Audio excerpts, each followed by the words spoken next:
नमस्कार दोस्तों मैंने बोला था कि मेरे पिछले से पिछले वीडियो में मैंने आपको कहा था कमेंट करने के लिए, अपनी राय देने के लिए कि आप बताओ कि लड़की का घर कौन सा। लेकिन आप में से किसी ने भी कोई कमेंट नहीं दिया, कोई कमेंट नहीं लिखा। तो मैंने सोचा चलो मैंने जो प्रॉमिस किया था आपसे कि मैं नेक्स्ट वीडियो में आपको बताऊंगी कि लड़की का घर कौन सा, जबकि ये नेक्स्ट वीडियो नहीं, ये तो नेक्स्ट वीडियो हो गया, क्योंकि बीच में मुझे दूसरा वीडियो बनाना पड़ गया। ठीक है, तो मैं बताती हूँ लड़की का घर कौन सा। तो मेरे हिसाब से लड़की का घर, मायके वाला भी लड़की का ही घर होता है और ससुराल वाला घर भी लड़की का ही होता है, मतलब बहू का होता है। जो वहाँ पे बहू बन के जाती है वो लड़की। ठीक है, तो मायके में उसका जन्म हुआ होता है, वहीं पे वो काफ़ी साल गुजारती है, तो वो घर भी उसका होता है और सारी उम्र उसका वो घर रहता ही है। ठीक है, जितनी बार भी वो आएगी अपने घर में, वो यही समझ के आएगी, यही सोच के आएगी कि ये घर मेरा है, और होता भी उसी का घर है। और ससुराल वाला घर भी उसी का होता है, क्योंकि उस घर में शादी होके आती है और सारी उम्र वो बाकी बची उम्र मायके के बाद वो वहीं काटती है। लेकिन आना जाना उसका दोनों घर में रहता है। मायके में भी बार बार जाती है और ससुराल में तो वो रहती है परमानेंटली शादी के बाद। ठीक है, तो दोनों घर उसके ही होते हैं। हाँ, डाइवोर्स हो जाए या रिश्ते में खटास आ जाए या किसी वजह से अलग होना पड़ जाए, वो एक अलग बात है। लेकिन अगर रिश्ता ठीक चल रहा होता है तो वो मायके में भी उसका हक रहता है आने जाने का या अपना घर समझ के वहाँ रहने का, और ससुराल में तो शादी के बाद वो रहती ही है, सारी उम्र रहती है शादी के बाद। तो दोनों घर उसी के होते हैं। और मेरे हिसाब से अगर किसी वजह से उसको घर से अलग भी होना पड़ता है, ससुराल से या मायके से या दोनों से, तो वो अगर तीसरा घर बनाती है अपनी इनकम से या किसी तरह से, तो वो तीसरा घर भी उसी का होता है। अगर वो वर्किंग है तो अपना घर बना ही लेगी, और अगर वो वर्किंग नहीं भी है तो वो भी, मेरे हिसाब से अगर किसी तरीके से उसका तीसरा घर है तो वो भी घर उसी का है। ठीक है, तो चलो तीसरा घर की छोड़ो बात, इनकम से है या किसी और तरीके से है वो छोड़ो, फिर भी दो घर तो उसके होते ही हैं। मायके का भी होता है, ससुराल का भी होता है। मायके का भी होता है, ससुराल का भी होता है। पर ज़्यादातर हम लोग बच्चे, जो हम बहन भाई होते हैं, हम उन घरों से लेने की सोचते हैं, उस घर को देने की नहीं सोचते। जबकि मेरे हिसाब से लेने से ज़्यादा हमें देने की कोशिश करनी चाहिए, क्योंकि बड़े होने तक, शादी से पहले तक जितने भी साल हम वहाँ रहते हैं, हम बहुत कुछ ले चुके होते हैं। ससुराल में भी हम बहुत कुछ लेते ही हैं। ठीक है,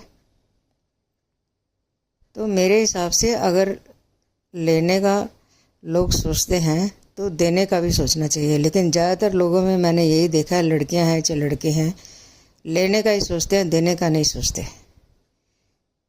कि माँ बाप सारी उम्र देते ही रहें, ससुराल वाले सारी उम्र देते ही रहें, जबकि ऐसा नहीं होता। मेरे हिसाब से या तो लेना देना दोनों रखो, या फिर मेरे हिसाब से लेने से ज़्यादा देने का होना चाहिए। और अगर किसी वजह से नहीं भी दे सकते, कम से कम लेने का तो मत ही रखो, या बहुत मिनिमम तक रखो लेने का। मेरे हिसाब से मुझे यही समझ आता है। लेकिन ज़्यादातर यही होता है कि सब लोग लेने की सोचते हैं, देने की नहीं सोचते। और मैं लेने से ज़्यादा देने का सोचती हूँ। लेना बहुत मिनिमम, और जितना हो सके देना। और अगर नहीं भी दे सकूँ, कम से कम मैं लेने की नहीं सोचती। यहाँ बहुत बेसिक तक रहती हूँ। ठीक है, लेकिन जबकि मैंने लोगों में देखा है कि होता इसका उल्टा है कि वो लेते जाते हैं लेते जाते हैं लेते जाते हैं, ससुराल से मायके से ससुराल से मायके से लेते ही जाते हैं, और सारी उम्र सोचते हैं हम लेते ही जाएं और दें नहीं, या दें भी तो बहुत ही मिनिमम, लेकिन लें ज़्यादा से ज़्यादा। जबकि मेरे हिसाब से होना इसका उल्टा चाहिए कि लेना बहुत मिनिमम रखें और जितना हो सके ज़्यादा से ज़्यादा दें। और अगर नहीं भी दे सके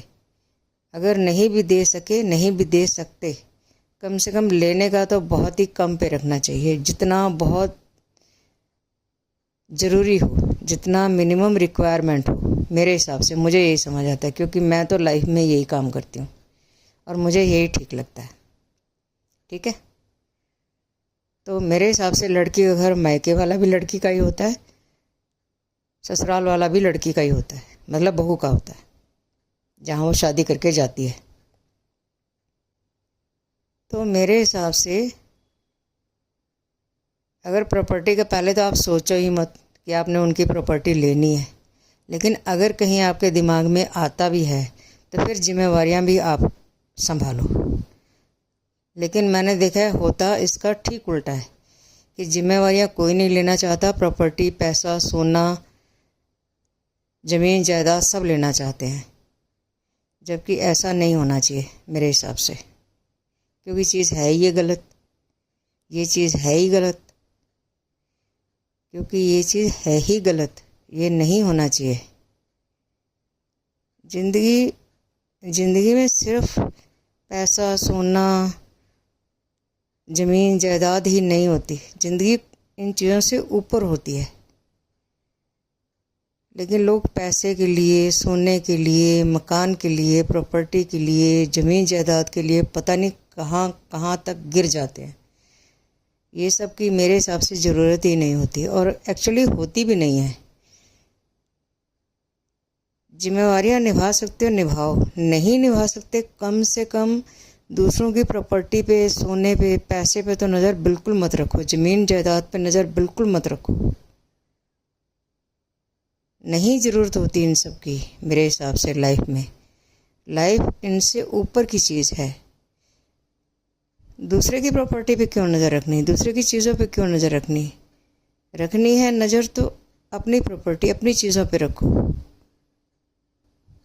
जो खुद से हम कमाए होते हैं, जो हम खुद से हमने कमाई होती है।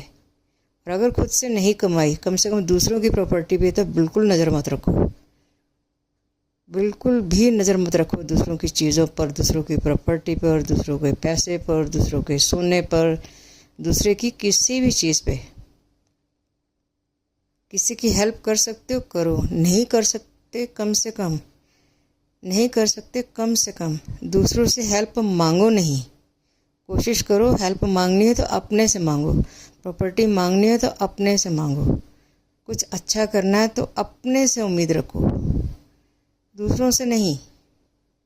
और अगर दूसरों से रखनी भी है, मजबूरी है कि आपको दूसरों से उम्मीद रखनी ही पड़ गई, दूसरों से आपको हेल्प मांगनी ही पड़ गई, लेकिन पहले खुद को चेक करो कि ये चीज़ अपने से आपको मिल सकती है। अगर बहुत कोशिश करने के बाद भी अपने से बात नहीं बनती, तब दूसरे से हेल्प मांगो। अगर आपको लगता है कि आप अपनी हेल्प नहीं कर सकते तो तब दूसरों से मांगो हेल्प। और जहाँ तक हो सके, अगर प्रॉपर्टी, पैसा, जायदाद, सोना चाहिए तो खुद कमाओ, और अगर खुद कमा सकते हो बहुत अच्छा, नहीं कमा सकते कम से कम दूसरों की पैसे, प्रॉपर्टी, सोने पे, जायदाद पे, मकान पे नज़र तो बिल्कुल मत रखो। जिसने मेहनत की है उन चीज़ों के लिए उसका हक है, जिसने मेहनत नहीं की उसका हक नहीं है। मेरे को यही समझ आता है। तो मेरे को अगर प्रॉपर्टी, पैसा, सोना चाहिए होगा तो मैं खुद कमाऊंगी, और अगर नहीं कमा सकूंगी तो मैं कम से कम दूसरों की प्रॉपर्टी, सोना, चांदी, पैसे पे तो नज़र बिल्कुल नहीं रखूंगी, दूसरों के मकान पे नज़र तो बिल्कुल नहीं रखूंगी। अगर मैं उनकी जिम्मेवारियों में हेल्प कर सकूँगी ज़रूर करूँगी, और अगर हेल्प नहीं कर सकूँगी कम से कम दूसरों पे अपनी जिम्मेवारी तो नहीं डालूँगी। ये मेरी पूरी कोशिश है।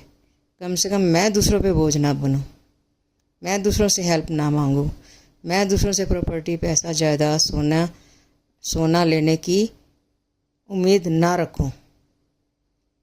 तो मुझे यही समझ आता है कि जहाँ हम बेटी हैं वहाँ हमें बेटी के हद में रह के, वहाँ पे हमें अच्छे से रहना चाहिए। जहाँ हम बहू हैं वहाँ हमें बहू के हद में रह के वहाँ अच्छे से रहना चाहिए। अपना रोल हम ठीक से निभाएं। जहाँ बहू है बहू के रूप में, जहाँ बेटी है बेटी के रूप में। बाकी हमारे आसपास वाले क्या करते हैं क्या नहीं, ये उनका रोल है, हमें उन पे छोड़ देना चाहिए। बस हमें ये कोशिश करनी चाहिए कि हम अपना रोल ठीक से निभाएं। उनका रोल वो जाने, लेकिन हम अपना रोल ठीक से निभाएं। तो मेरे हिसाब से लड़की के घर दोनों होते हैं, मायके वाला भी ससुराल वाला भी। हम उन घरों में रह सकते हैं, हम उन घरों में अच्छा व्यवहार कर सकते हैं, हंस खेल सकते हैं, खा पी सकते हैं, पर ऐसे नहीं कि मायके की प्रॉपर्टी खींचें या ससुराल वालों की प्रॉपर्टी खींचें, या उनका पैसा जायदाद खींचें, या मायके वालों का पैसा जायदाद सोना खींचें। नहीं, ये नहीं करना। किसी की जिम्मेवारी में आप पार्टिसिपेट कर सकते हो, करो। हेल्प कर सकते हो, करो। कम से कम मांगो नहीं। मैं नहीं मांगती, मेरी माँ ने मुझे मांगना नहीं सिखाया। मेरी माँ ने सिखाया कि नहीं मांगना चाहिए, नहीं मांगना होता। तो मुझे ये चीज़ से, इस अच्छी आदत से जो मेरी माँ ने मुझे सिखाई, मुझे बहुत खुशी होती है। धन्यवाद दोस्तों।